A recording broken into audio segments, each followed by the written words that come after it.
Good afternoon, everyone. Sabira Rayford here with WPTV News Channel 5. Today we are doing a very interesting, a very serious StreamYard. We're going to be talking about the eviction moratorium coming to an end. And I want to bring in our guest speakers today who's going to be talking about resources, anything and everything you need to know about the eviction moratorium coming to an end. So I want to first bring in James Green. And hello, James. How are you? James Green is the director of Palm Beach County Community Services.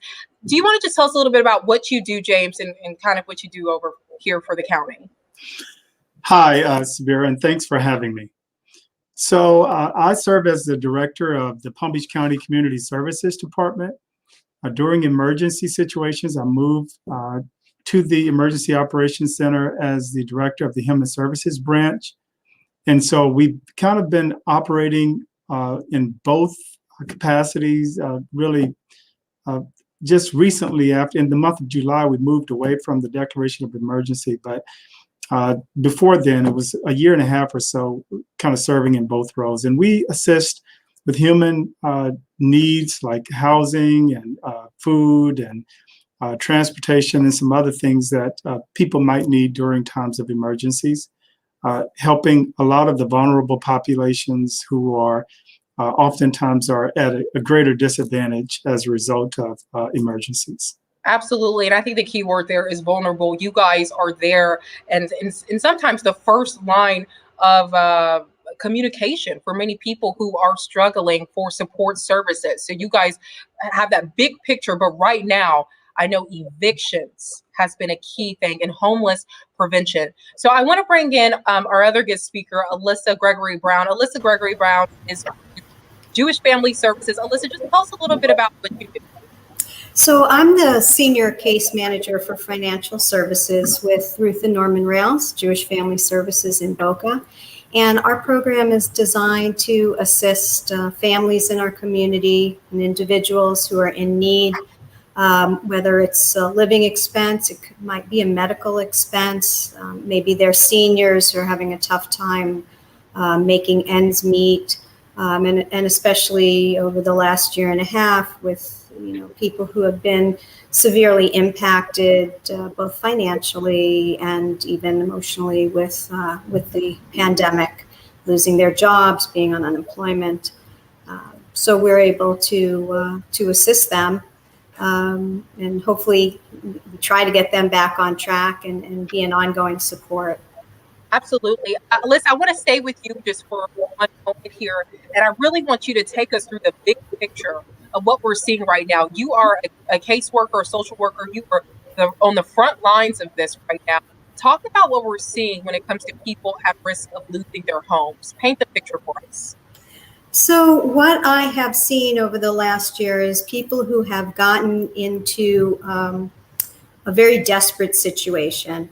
They may have gone several months without being able to pay rent. And some of them are, they're working again, or they got funds from the enhanced unemployment benefits that had been provided for a long period of time, but have since lost some of that. And it's just really hard once you're so deep into that hole to be able to get out of it. So that creates a lot of desperation and stress. And, I don't think anyone was really prepared for that kind of a financial impact, within your family, even if you prepare to maybe cover a month or two of rent with, an unfortunate situation where you lose a job. When we're talking about 3, 4, 5, 6 months and you're feeding a family and you're trying to make your car payment because nothing really stopped, it's very, very stressful and very trying. And some people are actually reaching points of desperation. But there was a lot of impact from the funds that were made available for the Emergency Rental Assistance Program and other Jewish Family Services and other agencies in the community. And we've stepped up, to make sure that we keep as many people afloat as we can and minimize the impact so that they can get their lives back together in some fashion. What are you hearing from the residents you are currently helping as we approach this deadline as we approach it. It's just a few days away. If this isn't, if some type of act isn't passed through Congress, July 31st is the end date. So what are you hearing right now? So I will say that I am encouraged by the landlords that I've spoken with and tenants that I've spoken with. Many people have been able to access the help that they need. And the landlords, many of them that I've spoken with, are truly understanding and working with their tenants to make sure that if there's help available, that they have access to it. I have landlords that give out my information to their tenants so that they can start the process. And once they reach me or one of our community partners as well, they'll get referrals to other agencies to continue, the assistance if they need it. All right, well, let's talk about these resources. I want to bring back in James Green. James, tell us a little bit about how you guys are helping and the resources currently available. There are a lot of funds still available. Is that correct? Yes. So we expended close to $20 million over the past 3 or 4 months. And we still have another 20 million to expend throughout the remainder of the year. And so if there are individuals who are in need of assistance, they can visit our website at www.rentalassistancepbc.org, or they can call 561-355-4792 and apply for services online. And there are a number of things that we have available for them, including emergency rental and utility assistance, especially if they've been financially impacted by COVID-19. We have ways that they can go into our libraries and other facilities to get services in person. We have a mobile outreach unit that's available for organizations who work with vulnerable populations. You can go online and request that mobile outreach unit. And we're working and prioritizing evictions. So we are looking at evictions that have been filed through the courts. And we're partnering with Legal Aid Society and Florida Rural Legal Services to pull those and to mediate those cases and make every attempt to keep people in their homes. Absolutely. And I think that's the goal for both of you guys, the county and Jewish Family Services, and really any nonprofit or agency that's helping with this issue right now. Now, guys, this is your opportunity to ask your questions. If you are struggling, if you have been impacted by COVID-19 and can't afford your rent, James Green is the go-to person who can tell you if you can apply for assistance through their program. Now, James, I want to ask you a little bit about qualifying. Let's talk about this and peel back some of those layers. Who is eligible for these funds, and what do you have to show in order to get this help? So what's really important is that individuals understand that if you worked before the pandemic, lost your job, and now you're working again, but you're making significantly less money, then you would qualify for assistance. And you should visit rentalassistancepbc.org and apply. Now, we're going to look to ensure that you're still at or below 80% of the area median income. And for an individual household of one, that means you can't make more than $49,500. And for a household of four, you wouldn't be able to make above $70,250. But most people, unfortunately, would be eligible for, and meet that guideline. And if you meet both of those, you've been impacted financially due to COVID, and you're under 80% AMI, then we need to make sure that you are prioritized if you're going through an eviction. And we will take your application once it's in the system, and we see that you've marked that you've received an eviction notice, and the system automatically prioritizes that. Here's another thing that's important: relocation. Right now, we're seeing a lot of property owners that are choosing to increase the amount of rent that is going to be charged on a monthly basis, and people simply cannot afford to live in the same location. So if you are looking to relocate to a place that's more affordable and you've been impacted financially due to COVID-19 and you're below 80% of AMI, then log on to the website, apply, make sure that you watch the videos that will tell you step by step what to upload, which documents we're going to be looking for. Make sure that you take a moment to review the common mistakes that people make so that when you submit your application, we'll be able to process it successfully on the first round. Now, James, is that for people who want to move out of the county as well, or would you have to live in Palm Beach County? So you would need to remain in Palm Beach County is what I'm saying. Would you need to? So you would need to be a renter in Palm Beach County. That's important to note. This is not for mortgage owners or people who own their homes. However, if you are renting from someone, renting a room, and you have an agreement, a leasing agreement, and you can show that you've been making payments, then you would qualify for this as long as you meet those other guidelines as well. But this is only for homes in Palm Beach County. Other counties and municipalities have their own funding, and so the home must be in Palm Beach County in order to qualify. The home you want to move to. The home you want to move to, yes. Absolutely. The home that you're living in currently and the home that you want to move to or relocate to. Just want to be clear for sure. Let's bring up Alyssa as well. Alyssa, I want to talk with you about your qualifications for JFS and who specifically you guys are targeting. It's so nice to see so many different agencies spread out throughout the county with different goals. So I know you guys are a little smaller, obviously, but talk about the work you guys are doing, you're targeting. So our program is available to residents of Boca Raton, Delray Beach, and Highland Beach. We do ask that requesters are able to verify their residence in those communities with a lease, a current signed lease, or a mortgage statement, or an HOA coupon. We can, we look at each request individually. We do ask that you document your income. Our COVID requirements are a little streamlined. So if someone is calling and has been financially impacted by COVID, I do a pre-screen interview over the phone with every requester, and I would let them know individually what kind of documents they would be asked to provide in order to complete the application for the financial assistance. And typically it's bank account statements, it's the lease, it's the bill that you're looking for assistance with. If it's not a lease, if it's a car payment, it's not anything unusual.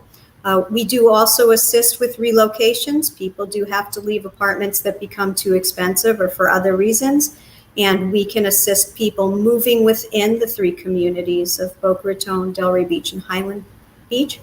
But we don't assist with people moving into or out of our community. Absolutely. And it's pretty similar to what James said. And let's bring James back here as well. James, there is a lot of money. I mean, you said earlier, still $20 million. And there's a little bit of a deadline there. Talk about that. And talk about, once again, this push and what you guys are doing right now. Sure. So yes, we still have about $20 million available to assist individuals in need. You can log on and apply and receive up to 12 months back rent. You can receive rent forward 3 months at a time if you can show and document that the crisis still exists. All total, you can receive up to 12 months, whether that's back rent or rent forward. But funding is available, and then we're expecting more funding in the near future as well. And so we're still spending dollars from the emergency rental assistance program that was passed in December of last year. We have some additional dollars that will come through with the American Rescue Plan that will focus on meeting the needs of our residents. And we want to make sure that property owners, that that you can work with your tenants to apply for assistance through this portal. All of the funds go directly to the property owner, and it usually takes between 3 to 6 weeks if everything is in place for the property owners to receive the checks. They must agree to sign up as a vendor for Palm Beach County. But we want to make sure that we are doing everything we can to get the information out there so that on Saturday, when the eviction moratorium expires, that people will know what options they have. And hopefully, people already know and they've already applied and they're already working with us to get the assistance they need. Please send in your questions, everyone. Please send in your questions. This is a great opportunity to talk with Alyssa with JFS and James with Palm Beach County Community Services Department. I want to ask you guys both, and I'll start with you, James. What about if a landlord is not renewing the person's lease? If you have these back payments, are you guys still able to afford funds? I spoke with a woman today who says that she had a difficult time with the process because she said that she's not getting a new lease. So what's the workaround there if there is?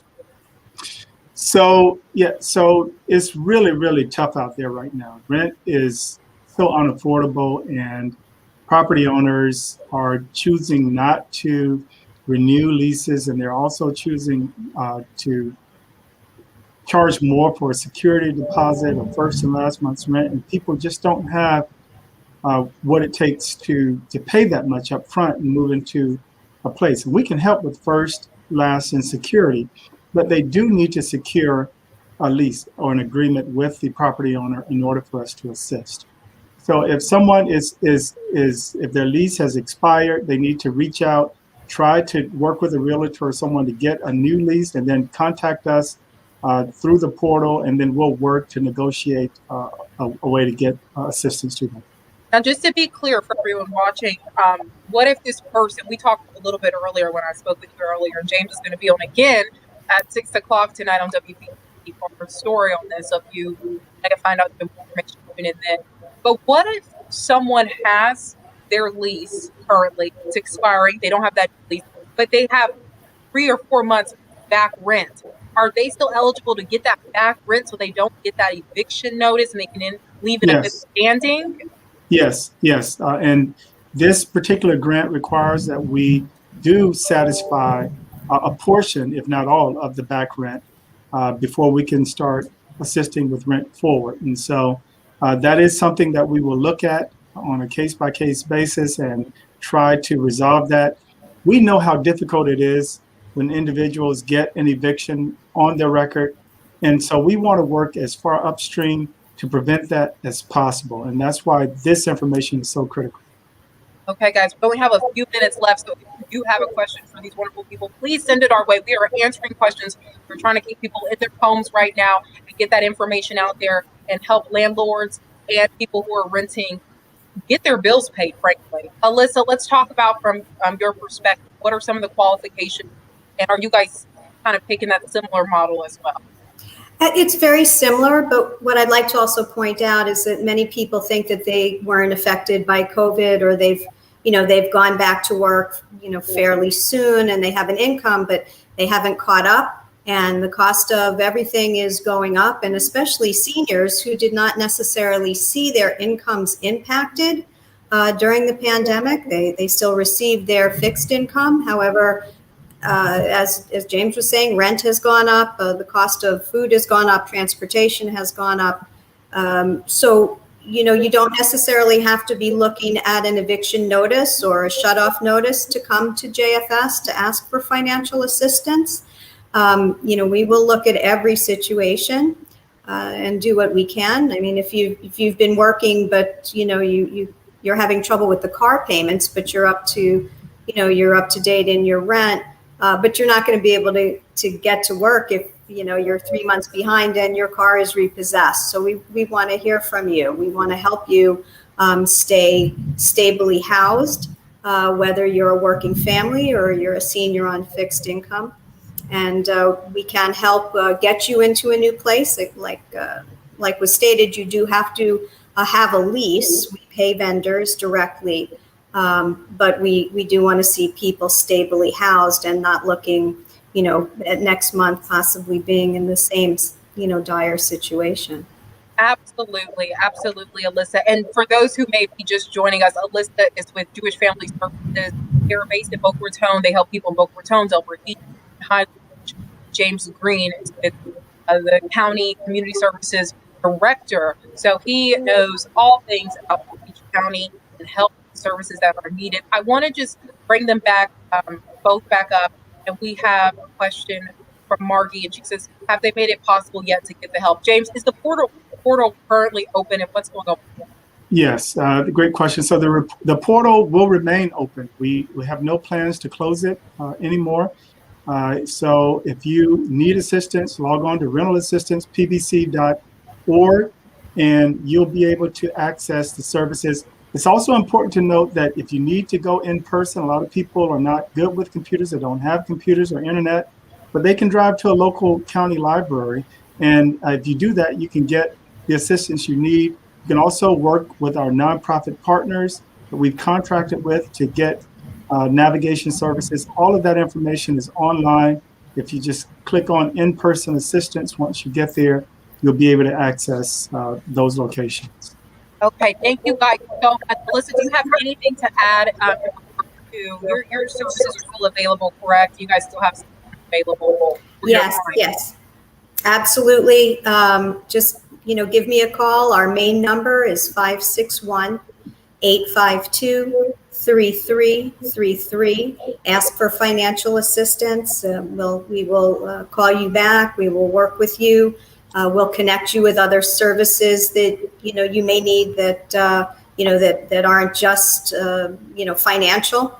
And we just want to hear from you. We can't help you if you don't reach out to us.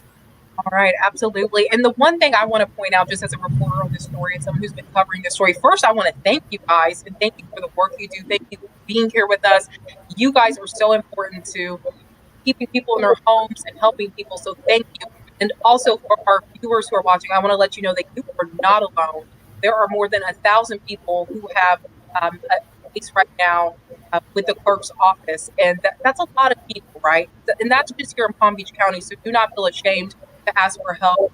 Help is available. Thank you guys so much. And tune in tonight at 6 o'clock for more information. And we're signing off. Thank you so much. Thank you. Thank you. Thank you, James. Thank you.